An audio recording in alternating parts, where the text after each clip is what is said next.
Welcome back to the morning show here on Arise News.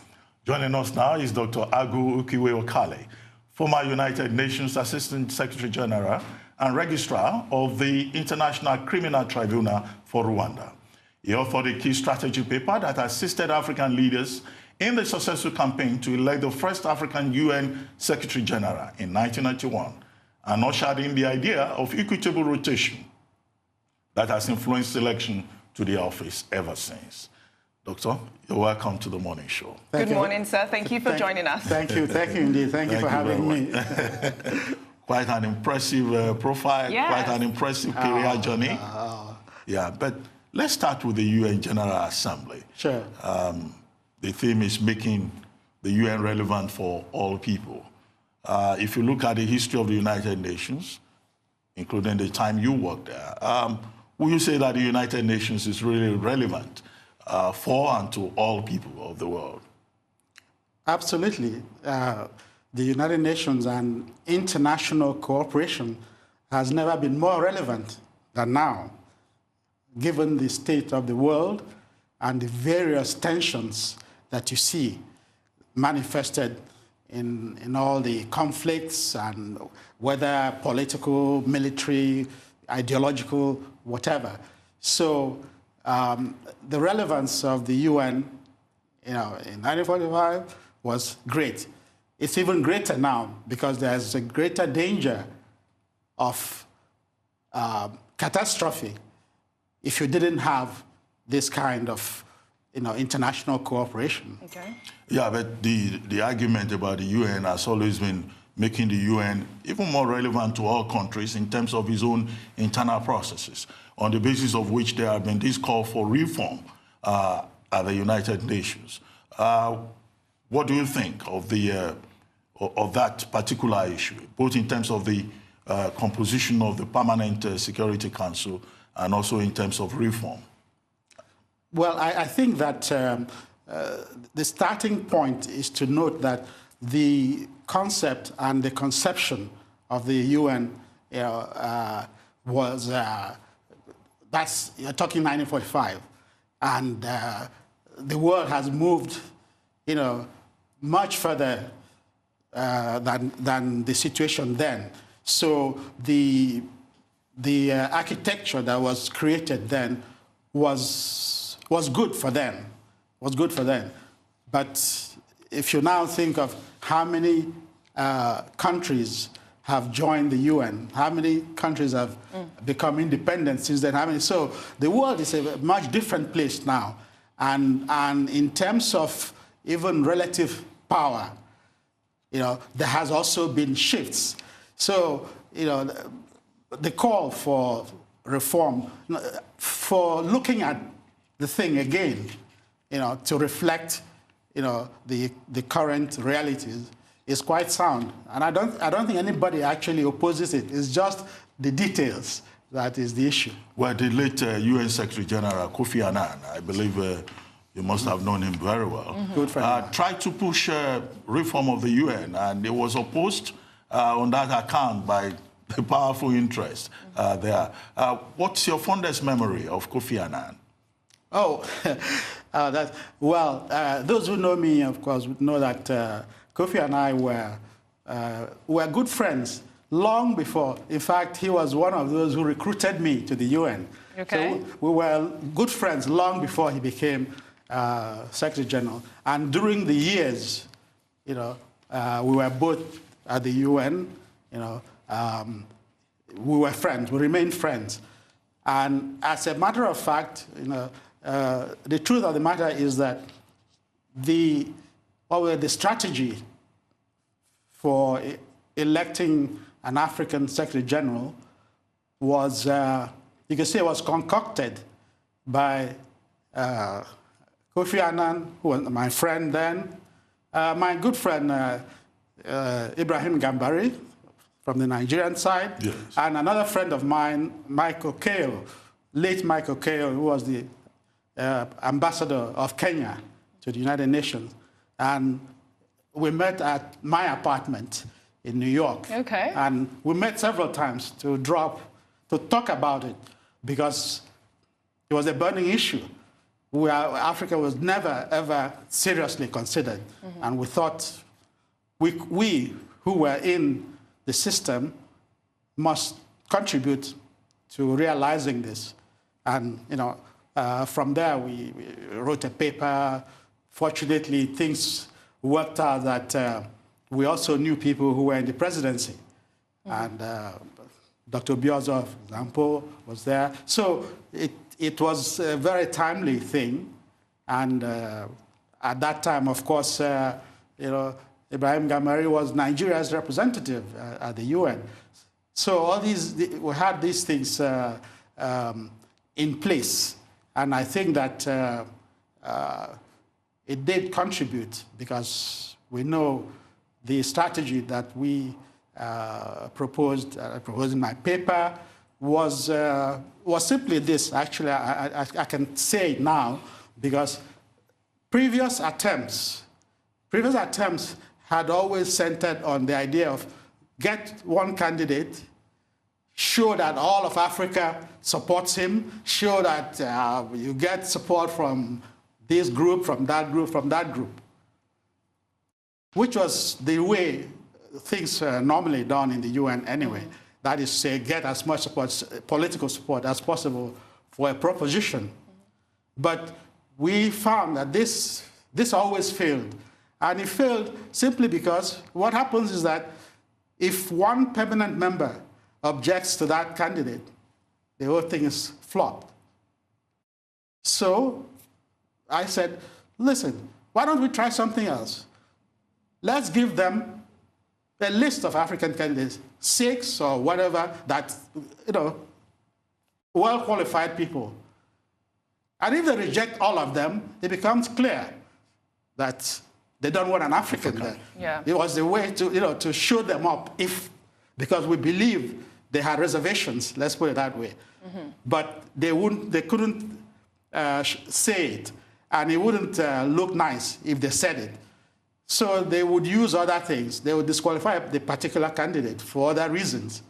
And then that whole thing failed. Well, talking about the power of members of the Security Council, you were in Rwanda, registrar of the International Criminal Tribunal on the Rwandan genocide. Sure. Now, shortly after that, you were part of the team that recommended the establishment of the International Criminal Court. Yes. And that was sanctioned by the UN. But today, the big ones, Russia, China, the United States, they disregard the ICC at The Hague.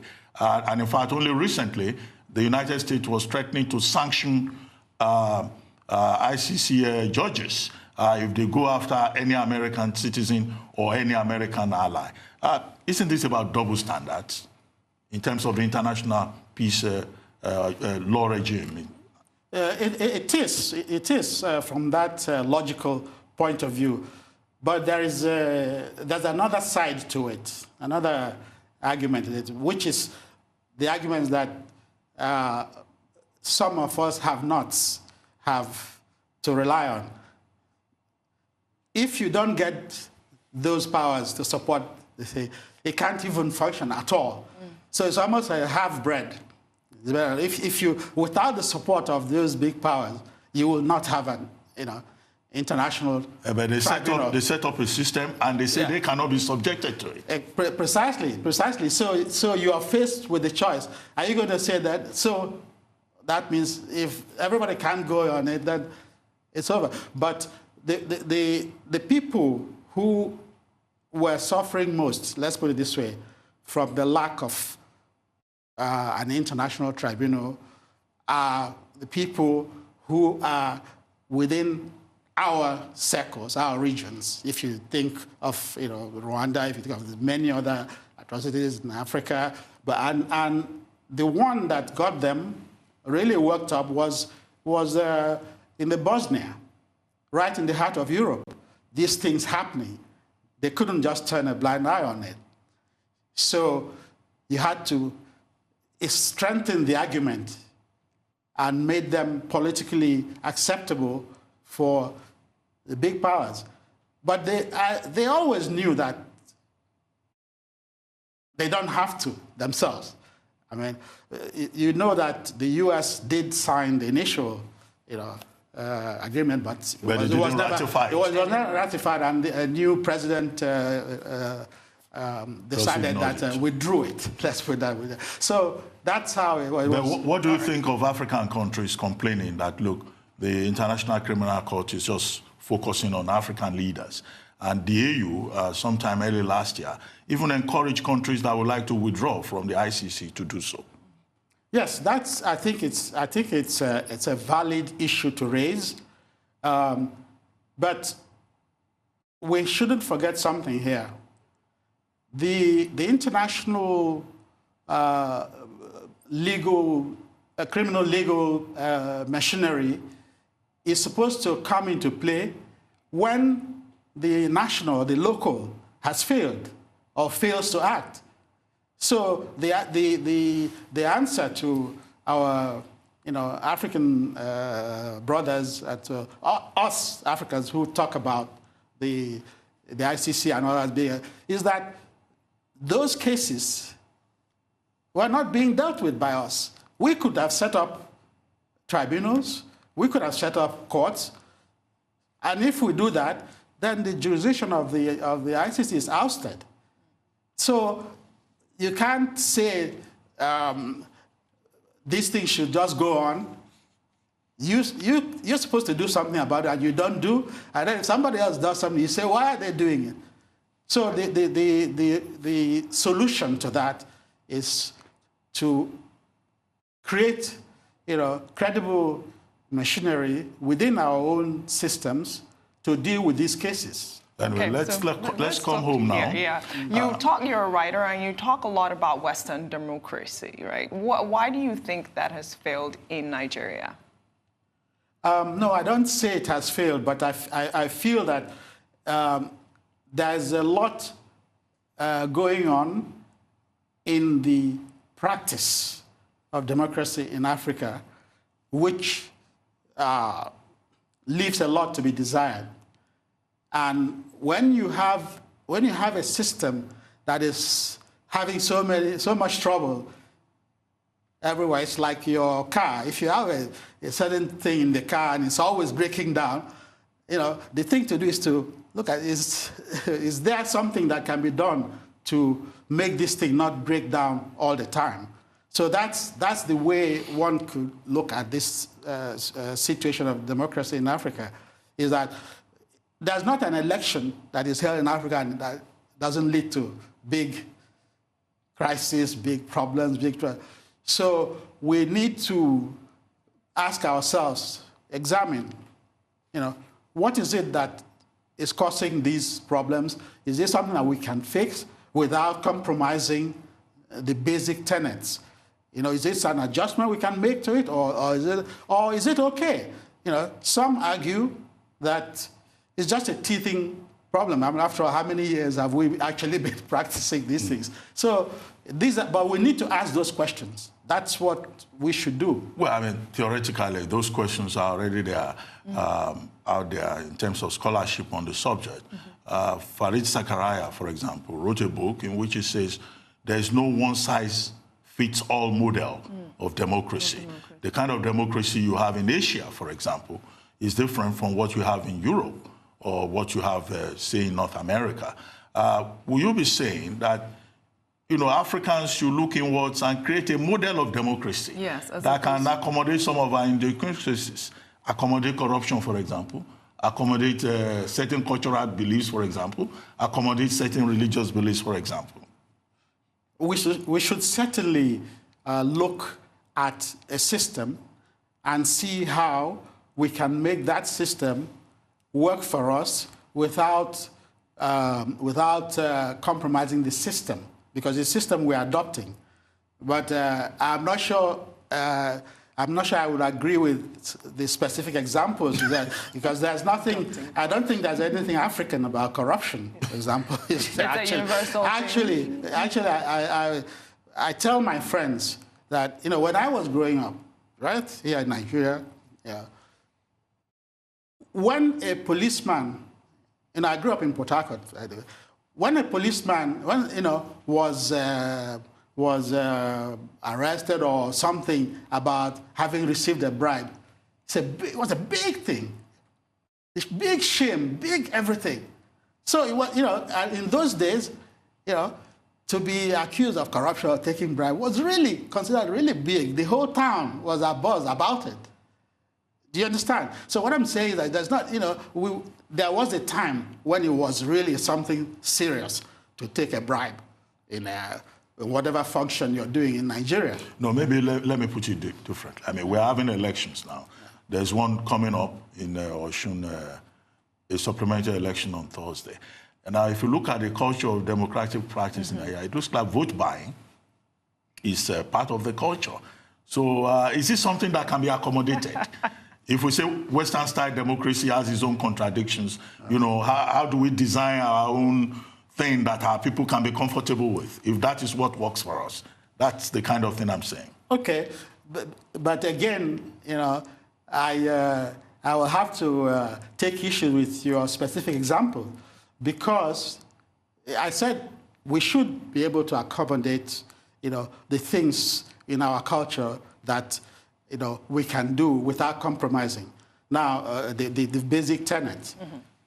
Vote buying is the worst thing you can do in a democracy, because then you're giving it to the rich man. You're just saying the rich man should buy it and go there. No, that's going against the whole essence. So vote buying is one of the things that must be cracked down on. Because how can people express the theories that it's the people, majority, that majority is what that somebody has bought, and it's not correct. It's not really true. So how do we fully adopt a Western democracy? Let me tell you one line of thinking that look, what are the issues that cause problems in practicing democracy in Africa? To me, and I'm saying this because I'm just expressing a personal view, because as I may have mentioned, I'm organizing a debate on this issue on 17th of October in Abuja. So I don't want to preempt what the debaters are saying. But if you analyze what the problems are, what has really caused serious problems, the number one problem in Africa is ethnicity. Okay. That's the number one problem.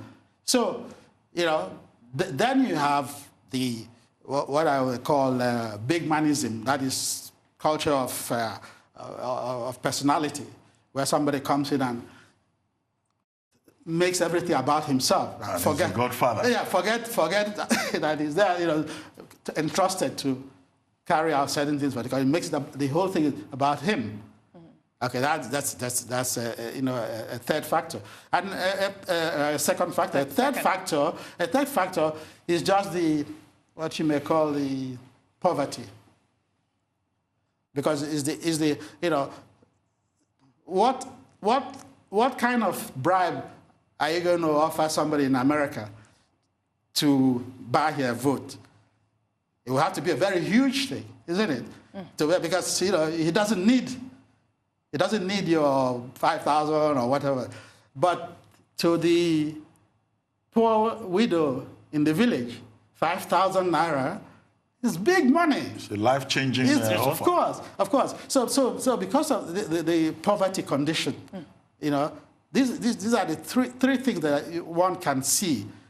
So an analysis of the system, trying to see how these can be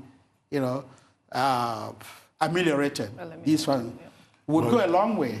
You run a foundation, the Okali Seminar Ideas for Africa Foundation, USIFA. Right. And it's good you refer to one of the projects of that foundation, the Great Debate Series. Right. Now, and you are talking about changing the ideas dependency of Africans, African originality, and all of that. I mean, isn't that an old debate? Haven't we, in scholarship, gone beyond that? I mean, this has been on since the 60s, negritude, Pan-Africanism, and we have even produced scholars in various fields. I mean, is anybody still in doubt that African epistemology has a place within the global framework? I would say, Ruben, yes, lots of people are still in doubt. Really? Yes. And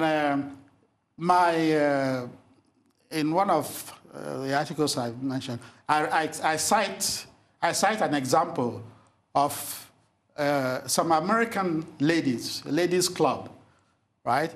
They were going to a city to visit, as part of their activities. And one of the, suggestions there is to visit the Museum of African History and so. They turned it down. And when the leader was asked why, she said, well, our civilization here, we learned a lot from Europe, from Greek, from Roman, from Egypt, but nothing south of the Sahara. He says nothing south of the Sahara is relevant, has ever been relevant to us. So that's that mentality, and that is what Osifa is about. We want to dispel that mentality and that attitude. Well, those people who still think that Africans don't have ideas, they don't have history, or that the African civilization is inferior, they must be living, in the past, because we have demonstrated achievements by Africans. And intellectually, Ali Mazrui, Paul Otundunji, Wole Soyinka, Kwame Appiah, and many, African intellectuals. They've tried to debunk this. Even people like Chinua Achebe, Ngugi wa Thiong'o in literature. So that's why I said I'm really surprised, that this is still the case. Okay. That, of course, what you say is true, but you have to. You're not going to change a mentality, and a culture just by those few examples. They'll say these are the exceptions. Yeah. That's what they will say. It's not the norm. That is why Osifa is pushing for a change, a culture of ideas in African societies, because with that, we become relevant. It's a sustained thing. We have to continue, not sporadic. If we continue impressing, and pressing ourselves on the world of ideas, all that will change. What is the key factor that you're really highlighting in this debate? Next. And in this debate, the theme of the debate, or the proposition as being a debate, is that Western model of democracy has failed in Africa. That's the proposition. Right. And there'll be debaters from both sides. Well, I mean, isn't this issue about ideas and all that, production and generation of ideas, isn't the problem in Africa actually the disconnect between the intellectual class and the political elite?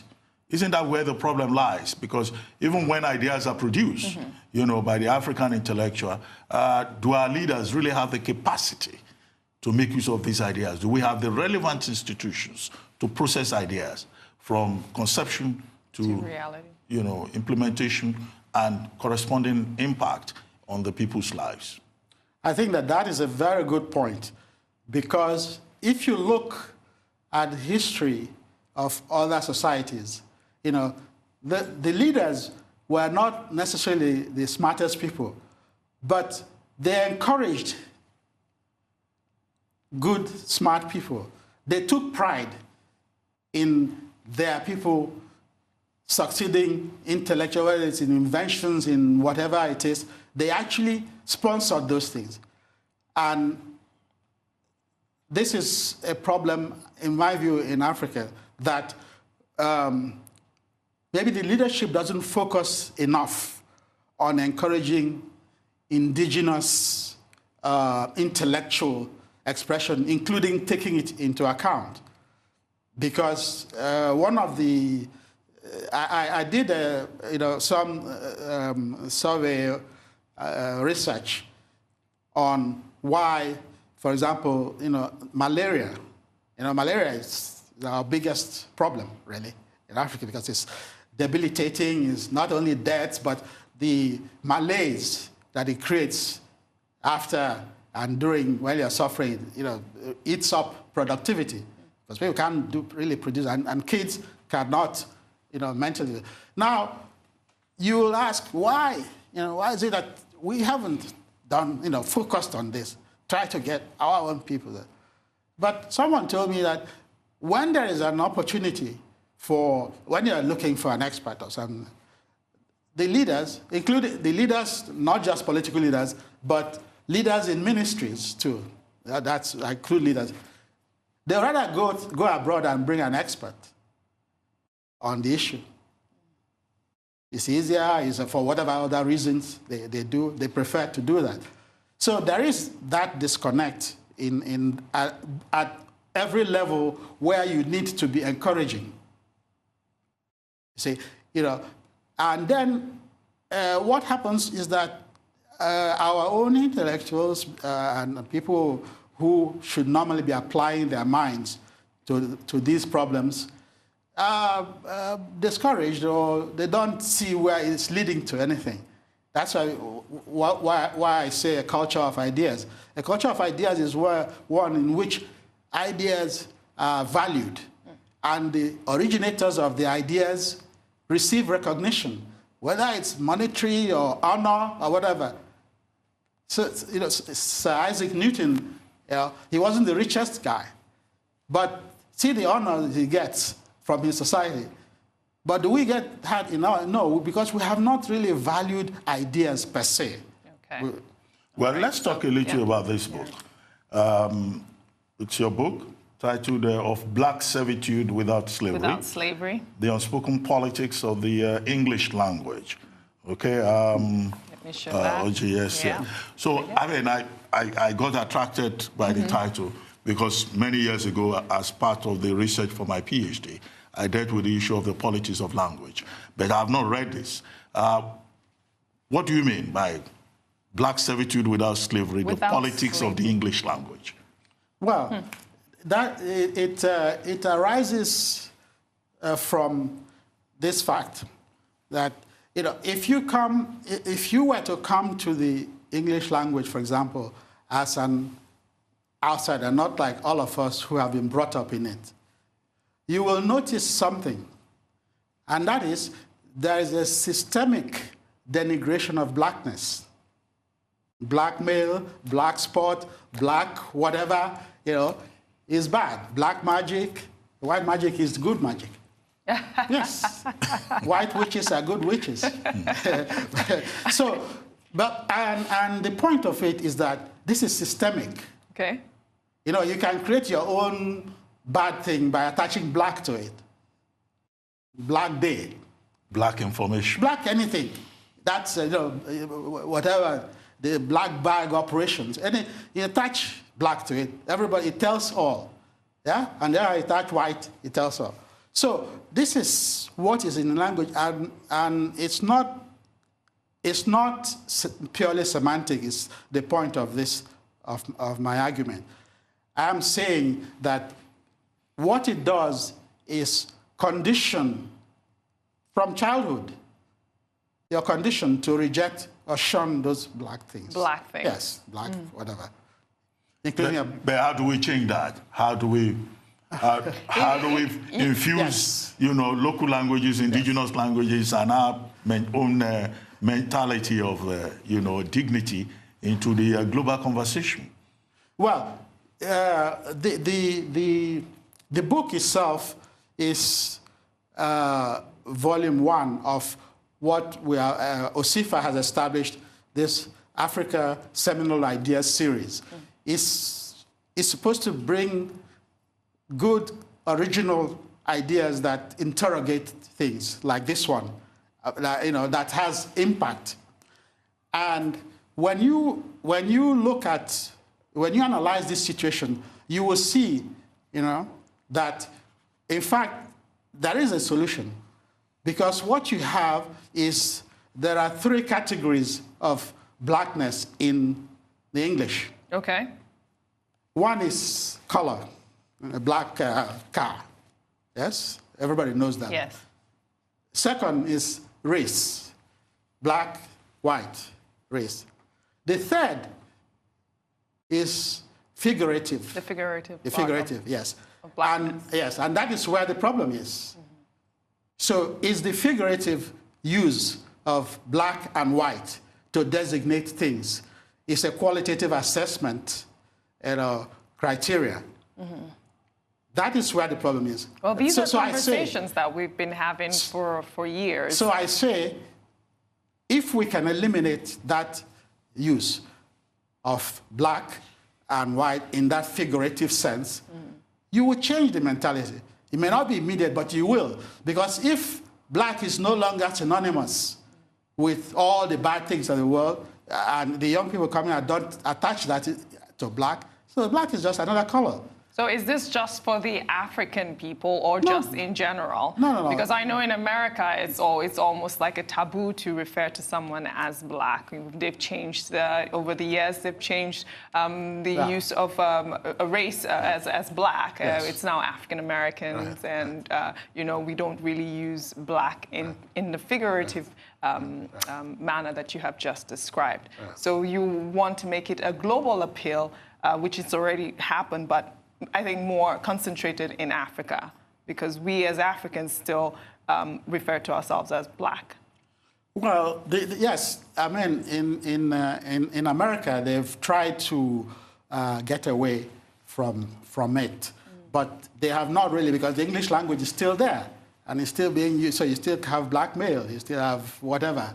So they have not... The word blackmail, you said. Okay. Yeah, the word blackmail, you still have black spot, you still have blacklist, you still everything. The basic designation of bad things still remains black.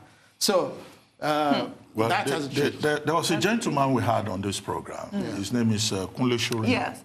And he had this interesting idea about the politics of language. He says, look, maybe Africans are inferiorized because we're so dependent on the English language. The language itself. And he was recommending a situation whereby all these subjects, our education system, the subjects that we teach, we adopt local languages, indigenous languages, to teach those subjects.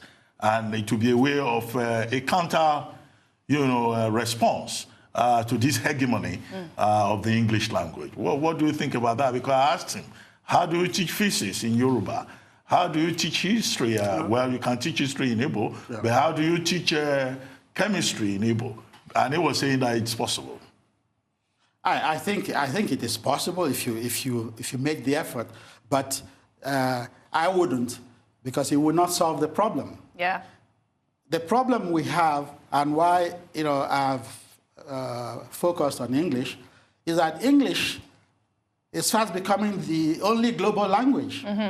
You can't change that by, we can use all our indigenous language, but who else will use it? Nobody. Yes, so it doesn't it doesn't impact this particular problem. So that when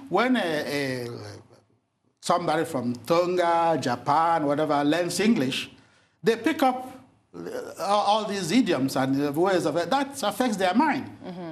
Definitely. That is the problem. So English has become so dominant and is spreading, that you have to change English to change this particular, to tackle this particular issue. Well, I think that would be quite difficult. Let's go back to the international order again. President Buhari is attending the 73rd General Assembly of the UN. Yesterday, he spoke at the Mandela Summit on the sidelines. Today, he will be addressing the General Assembly. Now, two quick questions before we close.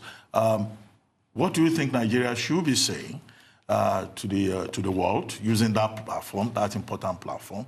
I mean, it's about 5 minutes, right? Maximum 7, and then the bell goes off.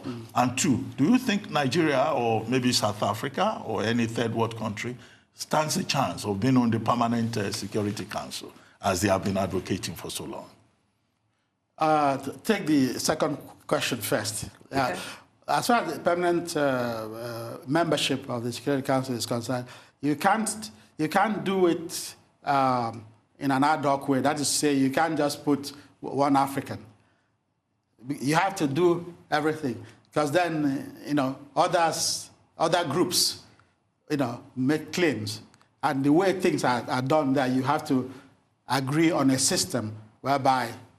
So while Nigeria or South Africa may try to get on board, it will not be just a simple case of putting Nigeria there. You'll have to change the whole distribution. So yes, I think eventually it will happen because there's the will to do it, but it's the details. It's, some have said you can be permanent member but without a veto, and we say why? But then they say, well, we are the big boys, whatever. Now, your first question about Nigeria, and I think, if I may just put it succinctly, in my view, the problem that we have, Nigeria has now, as far as this is foreign relations now we're talking, is that we lack an identity. How? What does Nigeria stand for? In the old days, when I was at the UN, if an issue, third world issue came up, until Nigeria spoke, nobody considered that matter settled. Okay. Because we had that posture. We were looked upon by other African countries to be the ones to express, because we can do it and not get too hurt. And they used to do it. We used to do it. But now, we don't, as far as I'm concerned, we don't have an identity. At that point, what did Nigeria stand for, and what do you think Nigeria should stand for? Nigeria then stood for the black man. Okay. Nigeria stood for the African. Nigeria stood for self-determination of oppressed peoples, wherever they were, whether East Timor, wherever. They don't have to be Africans. Nigeria stood, and Nigeria was respected and was known for that. That's the identity.